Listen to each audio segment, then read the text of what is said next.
All right, today we're going to take a look at this little meter here, and this you can use to measure power coming in or out of a solar panel. It's pretty cool, but we have to build it first because when you order it off of Amazon, this is the way it comes.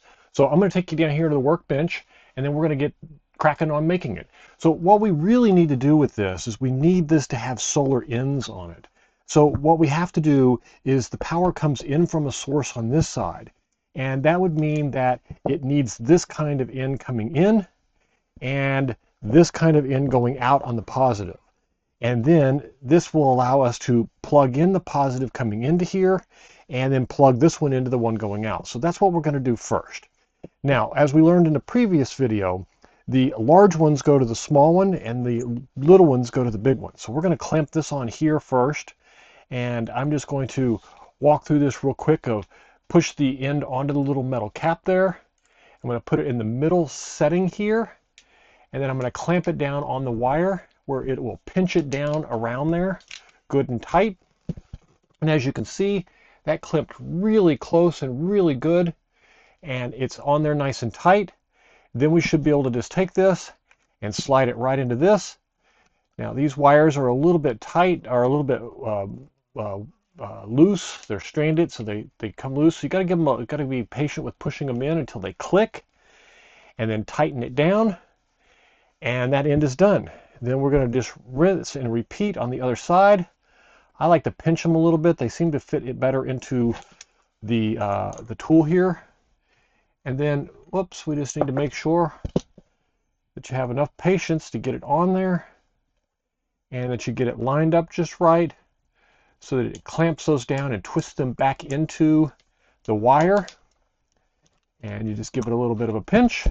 And as you can see, it crimped it on there just perfectly again. And then we're going to take this, put it back into this little thing here. As you can see, that wire is giving in on me a little bit, making it difficult for me to push this in. So what I'm going to do is I'm just going to slide this out where I can get a little bit better push on it. And then I got to be careful to put all the rubber O-rings back in place. So this one slides into there, and then there's another one that slides over top of that one, like that. And you just want to make sure that it is seated in there properly also. And then you tighten this down on top of it. And that's why if you take them apart, you have to make sure you get them back together right. Otherwise, they won't seal properly. Now that should be watertight on both ends.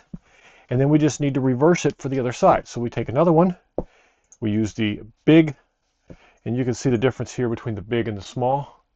So the big hold one goes in the little clamp, don't ask me why. And we're going to push that on there. And we will clamp this down like this. Then we'll take a look at it. We'll see that it crimped nice and clean right across that wire, good and tight. Then we're going to push this into here. And if you can't get it to click, which I can't again, seems like from this type here, you have to slide this out. And I'm going to be a little bit more careful this time with the two pieces there. There it goes, it clicks. Then put these rubber seals back in. On a normal PV wire, they're a little bit more stiff and you can get it to click into place without taking this apart. But if you do take it apart, just remember to be very careful about getting it back together right. Because what you're doing is when you tighten that down, it's tightening around this rubber wire and it's sealing good and tight. And you can see it there, how it's sealed in there nice and tight. And that is really what you're looking to get, is that watertight seal so that this is waterproof. All right, last one. Whoops, we don't need to take that off.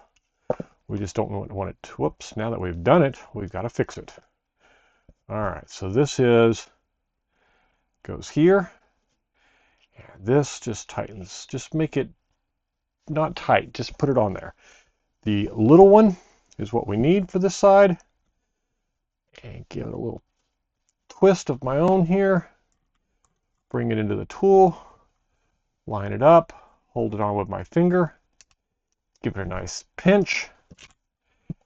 Double check to make sure it's on there good and that it crimped perfectly and everything is round so it fits back in. And just give it a little push in. You'll feel it click like that, and then tighten it down.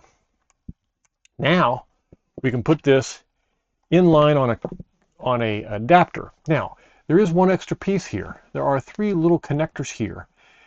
There is a negative, a positive, and I'm not sure what that third one is. Maybe a ground, but I don't think so. But the positive and the negative, if you were going to run the panels overnight where they shut down, then you're going to want to put power to that. And the power can be anywhere from about from like 2.5 volts all the way up to 100 volts on these is what I bought, was 100 volt ones, as opposed to the 60 volt ones. That allows me to use a couple of panels in series as well. But I will show you a working copy of this on the screen. And from there, you can see that one I have just plugged into power so that if there is no power, you can see how it looks. And then when there is power, I will show you another version from the solar shed as it's running throughout the day. And you will be able to see it and how it looks and how it calculates the power. I checked the calculations to the Victron charge controller, and these read just slightly higher, which would make sense because the Victron would have to use a little bit of power to operate the charge controller itself. So looks like everything is perfect. Hope this helps you out, and if you have any questions, let me know in the comments below.